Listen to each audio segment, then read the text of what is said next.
सुल्ताना मुझको आज तक इत्तला नहीं, देखो मैं आदमी भेजती हूँ। तो उन्होंने अपनी बहन से कहा कि मुझे तो आज तक पता ही नहीं, देखो मैं किसी को भेजती हूँ। ये कहकर अपने घर की दारोगा को बुलाया। मानी जी कोई मौलवी साहब इस महल्ले में रहते हैं, बाजी अम्मा कहती हैं उनकी छोटी बहू बहुत पढ़ी लिखी हैं, देखो अगर उस्तानीगिरी की नौकरी करें तो उनको बुला लाओ।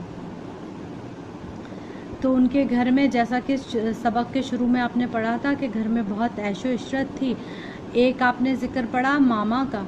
मामा वो खातून हुआ करती थी जो खाने पकाने का इंतज़ाम घर में संभाला करती थी और महल्ले में जाके और जो सब्ज़ी तरकारी लानी होती थी वो लाया करती थी। और घर की दारोगा को बुलाया। दारोगा वो खातून हुआ करती थी घर की जो तमाम मुलाजिमों को मैनेज करती थी और घर से बाहर आना जाना करती थी, महल्ले पड़ोस में उससे खैर खबरें लाया करती थी।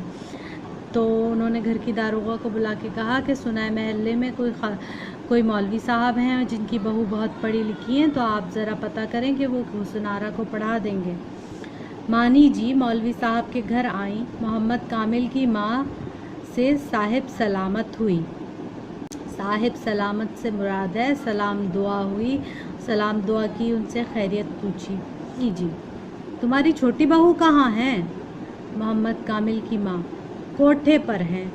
मानी जी ने उनसे पूछा कि तुम्हारी छोटी बहू कहाँ है? तो मोहम्मद कामिल की माँ ने जवाब दिया कि कोठे पर है। पुरानी उर्दू में कोठा कहा जाता है बालाई मंजिल को, जैसे आजकल हम कहते हैं ना फर्स्ट फ्लोर, या हमारे घर में अगर फर्स्ट फ्लोर है तो कोई पूछेगा कि भाई वो फलां कहाँ है तो हम ये कहेंगे ना ऊपर है, और आम बातचीत में तो ये कह देते ना कि ऊपर है, तो कहने वाला सब पूछने वाला समझ जाता है कि वो फर्स्ट फ्लोर पे हैं या सेकंड फ्लोर पे हैं। तो पुराने ज़माने में जो फर्स्ट फ्लोर के ऊपर कमरे बने हुए होते थे उन्हें कोठा कहा जाता था। तो मोहम्मद कामिल की माँ ने कहा कि वो कोठे पर हैं। मानी जी मैं उनके पास ऊपर जाऊंगी। दयानतुन्निसा बहू साहब यहीं आ जाएंगी। तमीज़दार बहू के नीचे उतरने का वक्त आ गया था, क्योंकि असर की नमाज़ पढ़कर असगरी नीचे उतर आती थी और मगरिब और इशा दोनों नमाज़ें पढ़ा करती थी। असगरी को मानी जी ने देखा तो बातों ही बातों में इतना कहा कि बेगम साहब को अपनी छोटी लड़की का तालीम कराना मंजूर है। बड़ी बेगम साहब ने आपका जिक्र किया तो बेगम साहब ने मुझको भेजा। असगरी जो थी वो अपने तमीज़ और सलीक़े की वजह से तमीज़दार बहू के नाम से पहचानी जाती थी।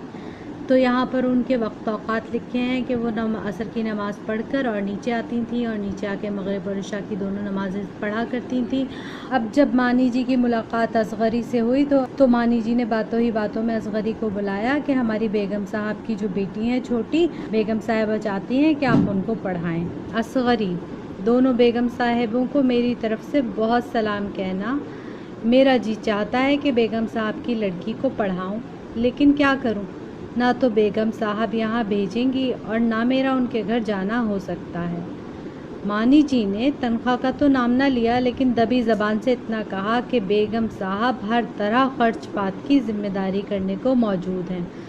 अब मानी जी की बेगम साहिबा ने तो मानी जी को ये भेजा था ना कि भाई उस्तानीगिरी करें वो, यानी कि पढ़ाएंगी तो उनको तनख्वाह भी दी जाएगी।